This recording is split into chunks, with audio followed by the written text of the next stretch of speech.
અમે આજે પાવી જેતપુરમાંથી યુસીસીના વિરોધમાં રેલી નીકાળેલી છે, તેનો અમે સખત વિરોધ કરીએ છીએ। તેની સાથે નાના બાળકોથી લઈને બુઝુર્ગો સુધી બધા જોડાયેલા છે અને અમે જે ઇસ્લામી અમારા જૂના જે કાયદા છે તેનાથી અમે ખુશ છે। અમારે નવા કાયદા અંદર ઉમેરવા નથી। આજ રોજ સમગ્ર પાવી જેતપુર મુસ્લિમ સમાજ રેલીના સ્વરૂપમાં ભેગા થઈ અને નૂરાની મસ્જિદેથી રેલી કાઢી અને રતનપુર મામલતદાર ઓફિસે આવેદનપત્ર આપવા માટે આવ્યા છે। વકફ બિલ અને યુસીસીનો જે કાયદો સરકારે બહુ ખોટી રીતના લાદી દીધો છે અમારી ઉપર, તેનું અમે સખ્ત વિરોધના સ્વરૂપે એક આવેદનપત્ર આપવા માટે મામલતદાર સાહેબને આવ્યા છે અને અમે આપી પણ દીધું છે। અને દેશની સમગ્ર જનતાને મારો એક આ મીડિયાના માધ્યમથી મેસેજ છે કે સરકારની ઉપર એક મોટામાં મોટા સવાલો ઊભા થાય છે।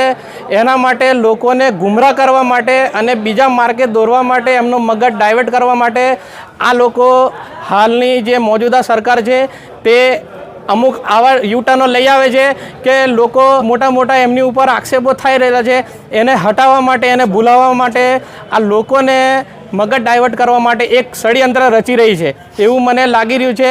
એના માટે દરેક જનતાને મારું દરેક કોમની જનતાને મારે એ કહેવું છે કે ભાઈ વાતોમાં ના આવશો આવી રીતના, અને ખોટી રીતના આવું કોઈ પણ સહન કરી લેવામાં આવશે નહીં। અને તમે જો આવા ઝડપી નિર્ણયો લેવા માંગો છો એ તમે ખોટી રીતના આવા ઝડપી નિર્ણયો ના લેશો। અને મુસ્લિમ સમાજે તમને આઝાદીથી લગાવીને આજ દિન સુધી બધી રીતના જોડે અડીખમ ઊભા રહ્યા છે અને આઝાદીની અંદર બી અમારો બહુ મોટો સિંહ ફાળો છે, ઇતિહાસ ગવા છે। અત્યાર સુધી બધા કેટલી સરકારો બદલાઈ, કેટલી સંતલતો બદલાઈ, તેમણે કોઈ આવા કોઈ નિર્ણયો ઝડપી લીધા નથી। અને અમારી આવી એક રિક્વેસ્ટ છે કે ભાઈ તમે પણ આવા કોઈ નિર્ણયો ના લેશો અને દેશને શાંતિપૂર્વક જીવવા દો। બિલાલ કુરેશી, સામાજિક કાર્ય। આખા પાવી જેતપુર તાલુકાના જે મુસ્લિમ સમાજના લોકો છે આજે અહીંયા આગળ જેતપુર પાવી મુકામે એક મૌન રેલી કાઢી, મસ્જિદથી તીનબત્તી રહીને બસ સ્ટેન્ડ લઈને અને એપીએમસી માર્કેટ લગીને ચાલતા મૌન રેલી કાઢી અને ત્યાર પછી બધા જે જેન્ટ્સ ખરા એ જેતપુર પાવી મામલતદાર કચેરી અંદર આવેદનપત્ર માટે બધા ભેગા થઈને આવ્યા। હાલની અંદર આપણે જેતપુર પાવી મામલતદાર કચેરી અંદર આવેદનપત્ર આપી દીધું છે।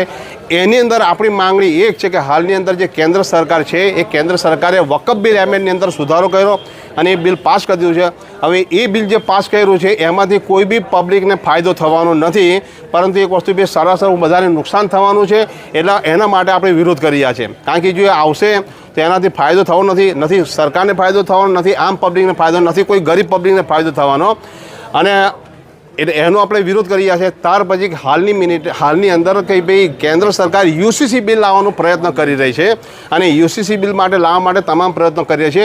હવે એનો બી આપણે વિરોધ કરી રહ્યા છીએ, કારણ કે યુસીસી બિલ લાવશે તો એની અંદર બંધારણની જે કલમો છે 14, 16 છે, 25, 29 છે, એની અંદર ભંગ છે। આ બંધારણની અંદર 14 કલમ છે, 16 કલમ છે, એને દરેક મજહબને પોતાના મજહબ પ્રમાણે ચાલવા માટે સ્વતંત્રતા આપવામાં આવી છે, પરંતુ હાલની કેન્દ્ર સરકાર છે એ આપણા મજહબથી, આપણા જે લો એન્ડ રૂલ્સ છે ઇસ્લામના, એનાથી આપણને રોકી રહી છે અને એનાથી આપણને નુકસાન થવાનું છે। અલ્લાહ પાકે આપણા માટે સુન્નત અને શરીયત ઉતારી છે કુરાન શરીફની અંદર, અને આપણા નબી મોહમ્મદ મુસ્તફા સાહેબના જરીએ આપણને શું છે સુન્નત અને શરીયત બતાવવામાં આવી છે કે માણસ કઈ રીતે જિંદગી ગુજારે અને એના માનો કે ભાઈ કોઈ ઓફ થઈ ગયો તો એની જે વિરાસતની અંદર કઈ રીતે વહેંચન થાય એ તમામ તરીકા બતાવેલા છે। પરંતુ હાલની જે કેન્દ્ર સરકાર છે એ સમાન સિવિલ કોડ લાવીને આપણા ઇસ્લામના તરીકા આપણે બાજુ પર મિલ દેવાના, સમાન સિવિલ કોડ મુજબ આપણે ચાલવા માટે ફોર્સ કરી રહી છે। એનો આપણે વિરોધ કરી રહ્યા છીએ। એમ બંધારણનો બી શું છે ભાઈ ભંગ થાય છે। ડૉક્ટર બાબા સાહેબ આંબેડકરે જે એક મહેનત કરીને આપણા દેશ માટે જે એક બંધારણ બનાવ્યું હતું એમાં એમનો ભંગ થાય છે અને એમાં એમનું અપમાન છે, જેથી કરીને આ બધું આપણે શું છે કે આપણે એને સહન નહીં કરીએ અને we will not accept it. અને એના માટે આપણે શું છે કે એનો વિરોધ કરવા માટે હાલની મિનિટે આજે અહીંયા આપણે બધા અહીંયા આગળ આવેદનપત્ર માટે આવેલા અને આવેદનપત્ર આપણે આપી દીધું છે। ઓકે, મોહમ્મદ મુનાફ ખત્રી। આજરોજ પાવી જેતપુર મુકામે નૂરાની મસ્જિદથી રતનપુર સેવા સદન સુધી મૌન રેલીનું આયોજન કર્યું છે। એમાં લેડીઝોએ કાળા કપડાં પહેરી અને રેલીમાં જોડાઈ રહેલી છે। ખૂબ મોટી સંખ્યામાં પાવી જેતપુર ગામમાં પુરુષો અને મહિલાઓએ કાળા કપડાં પહેરી અને વિરોધ કર્યો છે। ભારતમાં દરેક નાગરિકને પોતાના ધર્મને અનુસરવાની સ્વતંત્રતા સંવિધાન પ્રમાણે આપેલી છે।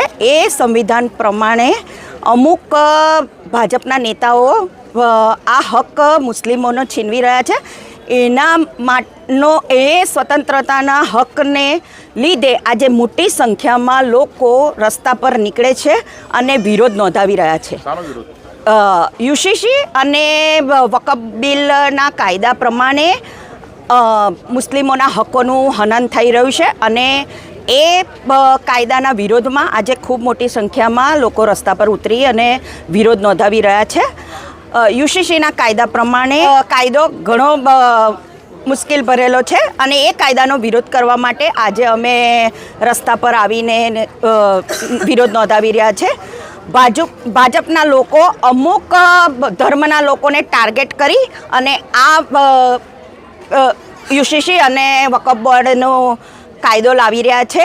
અમારા પૂર્વજોની જમીન ટ્રસ્ટને દાન આપેલી એ ટ્રસ્ટની જમીનો પડાવી લેવા માટે આ એક જાતનું ષડયંત્ર રચાઈ રહ્યું છે. અમુક કોમના લોકોને વોટ લેવા માટે આ ધર્મનો વિરોધ કરી અને ટાર્ગેટ બનાવી રહ્યા છે. જો આ જ રીતે પોતાના વોટ બેંકો માટે અમુક ધર્મના લોકોને ટાર્ગેટ બનાવશે તો આવી જ રીતે અમે લોકો રસ્તા પર આવી અને કાયમ માટે આંદોલન કરતા રહીશું. મોનાબેન.